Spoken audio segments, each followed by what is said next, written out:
আজকে সকাল সকাল ঘুম থেকে উঠেই অনেকগুলা কাপড় ধুলাম। আসসালামু আলাইকুম, কেমন আছেন আপনারা সবাই? আশা করি সবাই ভালো আছেন। তো এই কাপড় ধোয়ার পরে এখন আমি ছাদে নিয়ে যাচ্ছি কাপড়গুলা রোদে দেব। তো দেখেন একটা রশিও খালি নেই, সবাই কাপড় দিয়ে দিছে, কারণ আজকে অনেক বেশি রৌদ্র উঠছে। তো এদিকে আমি একটা রশি পাচ্ছিলাম, ওইটাও খালি নাই। পরে এক সাইডে দেখলাম একটুখানি জায়গা খালি আছে, ওই জায়গাটাতে আমি কাপড়গুলা রোদে দিয়ে দিছি। এখন দেখেন মাশাআল্লাহ এই বড়ি গাছটাতে প্রচুর পরিমাণে বড়ি আসছে মাশাআল্লাহ। তো রুমে চলে আসলাম, আসার পর দেখে আমার মেয়ে এখনো ঘুম থেকে উঠতেছে না। তো আমি ওকে ডাকতেছি ঘুম থেকে ওঠার জন্য, সে উঠে না। তো কি করব, ও তো ঘুমাচ্ছে। আমি দেখি কি রান্না করা যায়। তো ফ্রিজে দেখি গতকালকের একটু তরকারি ছিল, পরে ভাবলাম যে দেখি কি প্যাকেটে কি আছে। তো ভাবলাম এখানে পেঁয়াজ পাতা ছিল, পেঁয়াজ দিয়ে টমেটো দা মাছ দিয়ে রান্না করব। তো আর এদিকে দুধটা গরম বসাই দিছি।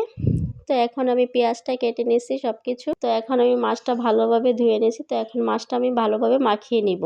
তো এই যে লবণ হলুদ সবকিছু দিয়ে মাছটা আমি মাখিয়ে নিছি। তো এখন মাছটা আমি যখন কড়াইতে দিতে যাব, তখনই আমার মেয়ে ঘুম থেকে উঠে গেছে, উঠে কান্নাকাটি শুরু করে দিছে ওরে কোলে নেওয়ার জন্য। তো এই যে দেখেন কোলে নেওয়া যখন দেখছে আমার ক্যামেরা অন, তখন সবাইকে হাই বলতেছে আর দুষ্টামি করতেছে। তো আমার কুল থেকে নামে না। তো মাছটা আমার কড়াইতে দিতে অনেক বেশি কষ্ট হয়েছে, বাম হাতে দিতে হয়েছে। তো কার কার বাবু এই যে রান্না করার সময় কোলে ওইটা বসা থাকে, আমার বাবু তো সবসময় এরকমই করে। তো আরে ঘুম থেকে ওঠার পর একটা ডিম সিদ্ধ করে দিলাম খাওয়ার জন্য। তো তাকে আমি বলতেছি দাও আম্মু ডিমটা ছেলে দিয়ে, তো ও দিবে না। ও দেখেন মাথার মধ্যে বাড়ি দিয়ে ডিমটা ভাঙতেছে। এরকম দুষ্ট বাবু কার কার আছে বলেন? পরে নিজে নিজে ডিমটা ভাঙে খাইছে আর কি। আর এদিকে আমার মাছ বাজিটাও হয়ে গেছে। তো এখন ভাবলাম একটা রুটি ভেজে নেই। আমিও সকালবেলা নাস্তা একটা খাই নাই, তো পরে একটা রুটি ভেজে আমিও খাইয়ে নিয়েছি, আর বাবু ডিমটা খেয়ে নিছে। এখন আমি তরকারিটা বসাই দিব, সেই জন্য আমি এখানে পেঁয়াজ কুচিগুলা দিয়ে দিছি। তো এই যে দেখেন পেঁয়াজ দেওয়ার সাথে সাথে সাথে একটা টমেটো চলে আসছে। তো পেঁয়াজটা ভাজা হয়ে গেছে।